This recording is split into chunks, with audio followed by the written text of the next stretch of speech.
നമ്മുടെ രാജ്യത്ത് സ്വാതന്ത്ര്യം ലഭിച്ചതിന് ശേഷമുള്ള 16ാമത് ദേശീയ സെൻസസ് 2027 നമ്മുടെ രാജ്യത്ത് ആരംഭിച്ചിരിക്കുകയാണ്. നമ്മുടെ സംസ്ഥാനത്തെ ജനങ്ങൾക്ക് സ്വയം വിവരങ്ങൾ ഓൺലൈനായി സമർപ്പിക്കാനുള്ള ഒരു അവസരം ഇന്ന് 2026 ജൂൺ 16 മുതൽ ആരംഭിച്ചിട്ടുണ്ട്. ജൂൺ 30 വരെയാണ് ഈ അവസരം ഉള്ളത്. സ്വന്തമായി എങ്ങനെ വിവരങ്ങൾ നൽകാം എന്നുള്ളതാണ് ഈ ഒരു വീഡിയോ നിങ്ങളുമായിട്ട് പങ്കുവെക്കുന്നത്. കൃത്യമായിട്ട് മനസ്സിലാക്കിയാൽ അത് അതുപോലെ ചെയ്താൽ മതി. ഈ സ്വന്തമായിട്ട് കഴിയാത്ത ആളുകൾ വിഷമിക്കേണ്ടതില്ല. എന്യൂമറേറ്റർമാർ, അതായത് സെൻസസ് ഉദ്യോഗസ്ഥർ വീടുകളിൽ സന്ദർശനം നടത്തും. 2026 ജൂലൈ 1 മുതൽ 30 വരെയുള്ള ദിവസങ്ങളിലാണ് ഈ സന്ദർശനം നടത്തുക. ഈ ഒരു സന്ദർശന സമയത്ത് അവർക്ക് വിവരങ്ങൾ നൽകിയാലും മതി. കൃത്യത ഉറപ്പുവരുത്താൻ നമ്മൾക്ക് തന്നെ വിവരങ്ങൾ നൽകാവുന്ന ഒരു സംവിധാനം, സെൻസസ് ചരിത്രത്തിൽ ആദ്യമായിട്ടാണ് ഇങ്ങനെ ഒരു സംവിധാനം വരുന്നത്. സ്വന്തം വിവരങ്ങൾ സ്വമേധയാ സമർപ്പിക്കാനുള്ള ഒരു അവസരമാണ് ഇത്. ഈ ഓൺലൈൻ സമർപ്പണം പരമാവധി ആളുകൾ ഉപയോഗപ്പെടുത്തുക. അപ്പോൾ അത് എങ്ങനെ ചെയ്യണം എന്നുള്ളതാണ് വീഡിയോയിൽ വ്യക്തമാക്കുന്നത്. വീഡിയോയുടെ വിശദാംശങ്ങളിലേക്ക് കടക്കുന്ന മുമ്പ് കൂടുതൽ ആളുകളിലേക്ക് ഇൻഫർമേഷൻ എത്താൻ ഷെയർ ചെയ്യുക, ലൈക്ക് ചെയ്യുക. ഫേസ്ബുക്കിലൂടെ കാണുന്ന ആളുകൾ ഫോളോ ചെയ്യുക. വീഡിയോയുടെ വിശദമായ വിവരങ്ങളിലേക്ക് വരാം. രാജ്യത്തെ ജനസംഖ്യാ കണക്കെടുപ്പ് സെൻസസ് 2027 നടപടികളുടെ ഭാഗമായി ആദ്യഘട്ടമായിട്ടാണ് സെൽഫ് എന്യൂമറേഷൻ എന്ന ഒരു ആശയം കൊണ്ടുവരുന്നത്. പൊതുജനങ്ങൾക്ക് തങ്ങളുടെ വീടിന്റെയും കുടുംബത്തിന്റെയും സംബന്ധിച്ച വിവരങ്ങൾ ഔദ്യോഗിക പോർട്ടൽ വഴി സ്വയം ഓൺലൈനായി രേഖപ്പെടുത്താനുള്ള സൗകര്യമാണിത്. ഇന്ന് ജൂൺ 16 മുതൽ ജൂൺ 30 വരെയാണ് പൊതുജനങ്ങൾക്ക് ഇതിനായുള്ള അവസരമുള്ളത്. സെൻസസ് നടപടിക്രമങ്ങൾ കൂടുതൽ വേഗത്തിലാക്കാനും എന്യൂമറേറ്റർമാരുടെ ജോലിഭാരം ലഘൂകരിക്കാനും ശേഖരിക്കുന്ന വിവരങ്ങൾ കൃത്യമാണ് എന്ന് ഉറപ്പുവരുത്താനുമാണ് ഈ സംവിധാനം.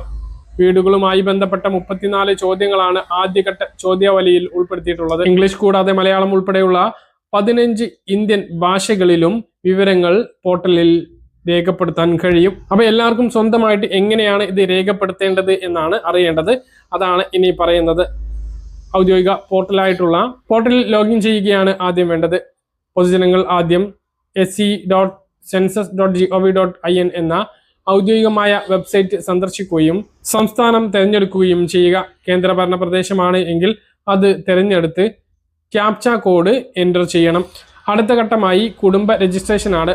കുടുംബനാഥന്റെ പേര്, 10 അക്കമുള്ള mobile number, email I D നിർബന്ധമില്ല, ഉണ്ട് എങ്കിൽ നൽകുക. ഇവ നൽകി രജിസ്റ്റർ ചെയ്യണം. ഒരു കുടുംബത്തിന് ഒരു മൊബൈൽ നമ്പർ മാത്രമാണ് ഉപയോഗിക്കാൻ സാധിക്കുക. ഒരിക്കൽ രജിസ്റ്റർ ചെയ്ത പേര് പിന്നീട് മാറ്റാനും കഴിയില്ല.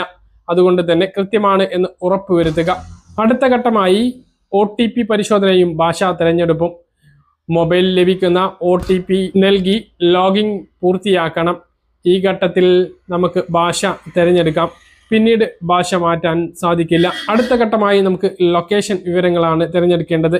ജില്ല, പിൻകോഡ്, വില്ലേജ്, ടൗൺ എന്നിവ നൽകിയ ശേഷം കൃത്യമായ താമസ സ്ഥലം മാപ്പിൽ ചുവന്ന ഭാഗം ഉപയോഗിച്ച് സ്ഥിരീകരിക്കണം. അടുത്ത ഘട്ടമാണ് ചോദ്യാവലികൾ പൂരിപ്പിക്കൽ. പോർട്ടലിൽ നൽകിയിട്ടുള്ള ടൂൾ ടിപ്പുകൾ, പതിവ് ചോദ്യങ്ങൾ എന്നിവയുടെ സഹായത്തോടു കൂടി വീടുകളുടെ പട്ടിക തയ്യാറാക്കാനുള്ള 34 ചോദ്യങ്ങൾക്ക് മറുപടി നൽകാം. ഒരേ ലോഗിങ്ങിൽ തന്നെ വീട്ടിലുള്ള എല്ലാവരുടെയും വിവരങ്ങൾ നൽകാൻ സാധിക്കും.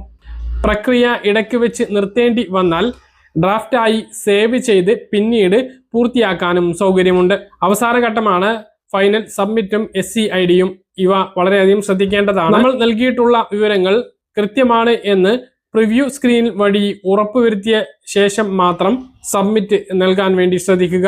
നൽകിയ വിവരങ്ങൾ തിരുത്താനുള്ള ഓപ്ഷൻ ഇല്ല. എല്ലാ വിവരങ്ങളും വിജയകരമായി സബ്മിറ്റ് ചെയ്തു കഴിഞ്ഞാൽ H-ൽ തുടങ്ങുന്ന 11 അക്കമുള്ള SCID നമ്മൾ നൽകിയിട്ടുള്ള മൊബൈൽ നമ്പറിലേക്കും ഇമെയിൽ IDയിലേക്കും ലഭിക്കുന്നതാണ്.